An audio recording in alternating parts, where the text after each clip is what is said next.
We welcome to the program now Scott Petyon, State Director of Right on Crime in Mississippi. Hey, Scott. Hey, Gilbert. How are you this morning? I'm doing great. So several bills are making their way through the legislature, and first we should probably pass on that Governor Tate Reeves has declared that April is Second Chance Month here in the state of Mississippi. I'm not aware that he's ever made such a proclamation, or has any governor in the past. So how important is this to call attention to this issue?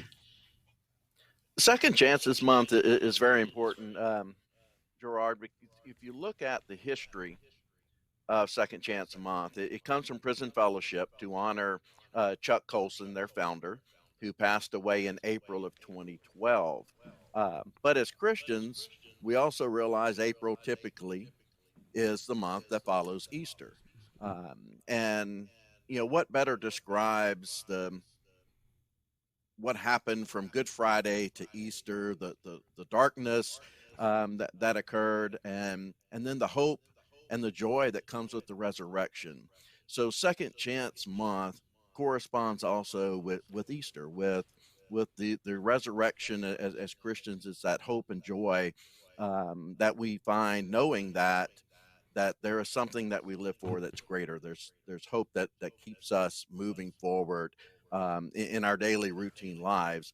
And the same can be said for those that have made bad mistakes, horrible mistakes, that they have that opportunity at some point in their lives after they paid or incurred the consequences of that action.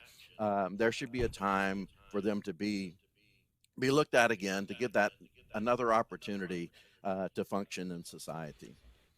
So, Scott, the thing that always comes up in any time we talk about this issue is there's concern on the part of the public that folks who have committed the most heinous crimes and are indeed a menace to society should remain incarcerated and should not receive these so-called second chances and be released, that they likely would go out into be released back in as a free person and commit further crime, hurt people, take their stuff, what have you. How do you distinguish and discern there, just so people understand what we're trying to do with these reforms? Sure. First off, I firmly believe that prison is necessary, and there are people that belong in prison. There are some people that probably should never be released from prison due to the nature of the crimes that they committed. And if you look at SB 2795, is kind of what we're talking about in parole. There are certain offenses that are excluded: drug trafficking, human trafficking, capital murder, first and second degree murder, sex offenses. There will be some crimes at sentencing where the judge can look at the particular circumstances and deem that offense cannot be eligible for parole. And then people that were sentenced under habitual sentencing laws, someone that continues to break the law, and not just minor infractions, but serious infractions over and over. Those would not get the opportunity to be reviewed. And I think the first thing, Gerard, that we have to keep in mind is that this is just eligibility. This doesn't mean that an individual is going to be automatically released.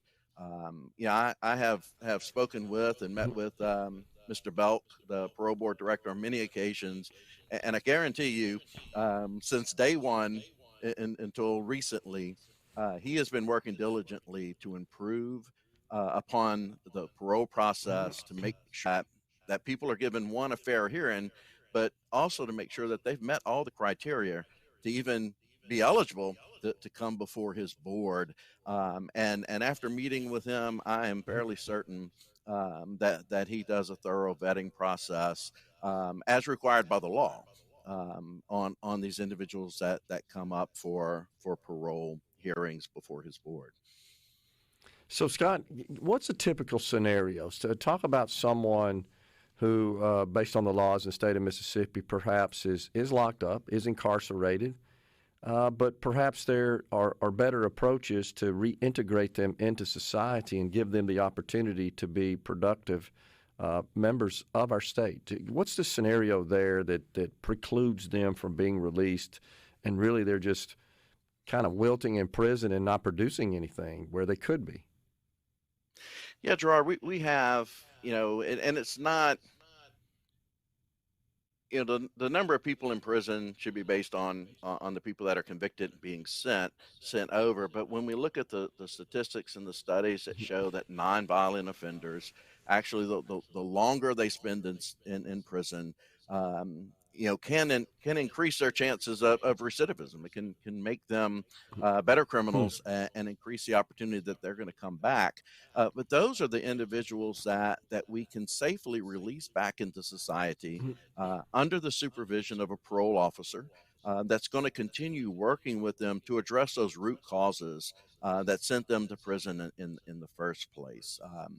We've based our, there's been some research that showed it took 5,000 individuals during a time period, I think it was between 21 and 22, that were released, being eligible under SB 2795, and 98% of those individuals did not return to prison on a new sentence.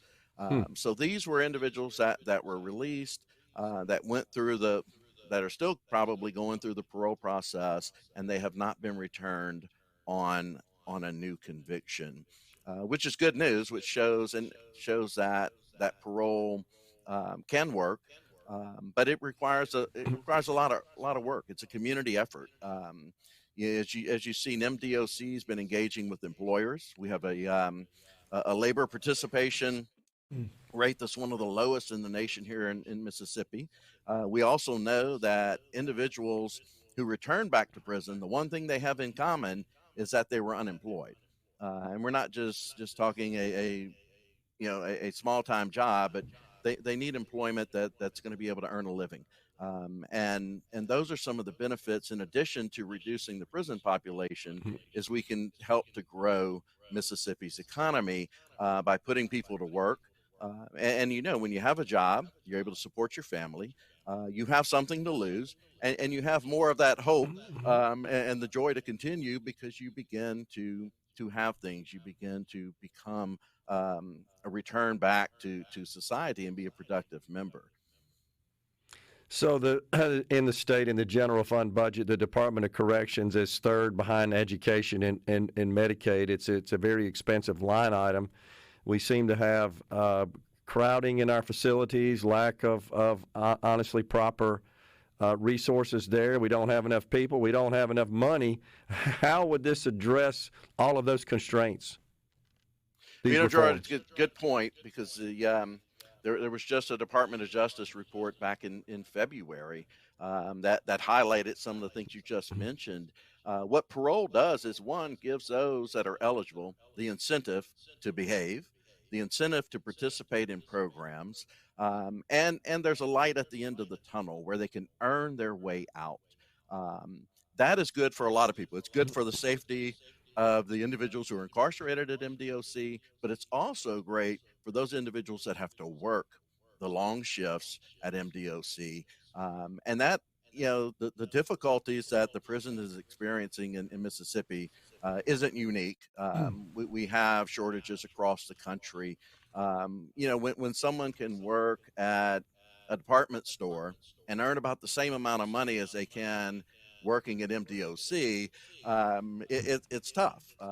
And those guards and the correctional officers can make a difference in the lives of the individuals that are inside, and work towards recidivism. But we have to have good conditions for both. The state is responsible for every person it puts in prison: their safety, their medical bills, their well-being, rehabilitation. It's a whole gamut of things. And Commissioner Kane has a lot on his plate and a lot of responsibility. But it begins with giving people an opportunity to work their way out of the prison system, and those that we can safely release. They're individuals that need to be there for a long time, and we understand that. But the incentives need to be to get those individuals out that we can spend just dollars a day instead of hundreds of dollars a day to supervise them.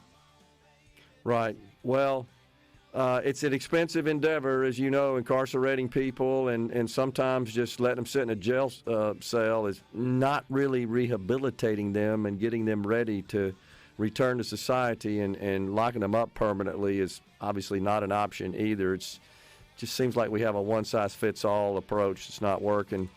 Well, unfortunately, we're out of time, Scott, but we always appreciate you coming on the program. Enjoy the conversation. Take care, sir. Thank you. Thank you.